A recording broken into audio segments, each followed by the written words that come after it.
این خیلی از پیجای اینستاگرام ویدیوهاشون و حتی ویدیوهای یوتیوب یه نوار پرشونده داره که این نوار یا قرمزه یا مثلا لوگوی کانال یا اسم کانال نوشته پر میشه و خیلی با کلاسه و همزمان که ویدیو تموم میشه این نوار هم تموم میشه.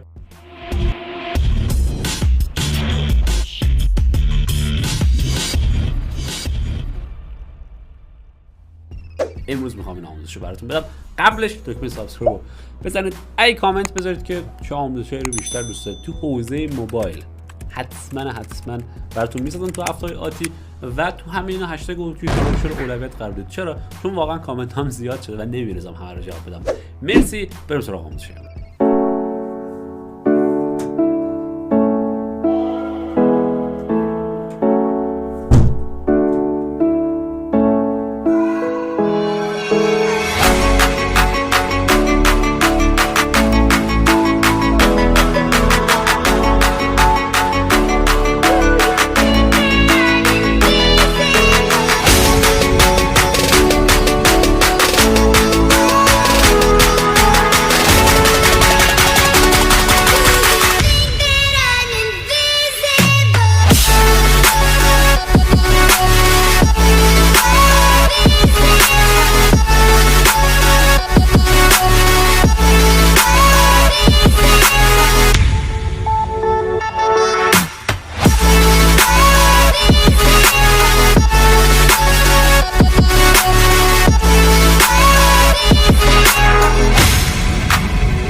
مرسی که این ویدیو رو دیدید. اگه آموزشی میخواید حتما کامنت کنید و اینستاگرامم هم یادتون نره باشه. داخل اینستاگرام ویدیوهای مختلفی سعی میکنم بسازم و سعی میکنم این ویدیو کاملا متمایز تلگرام و یوتیوبم باشه. و اگه دوست دارید براتون سوال بپرسید در مورد ویدیوهای یوتیوب در مورد هر چیزی که اتهام داره، من سعی میکنم روزانه نزدیک به 1000 تا دایرکت جواب بدم.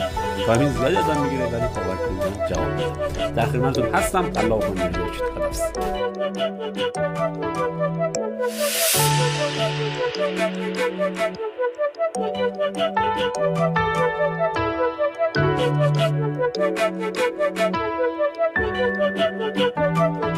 خداحافظ.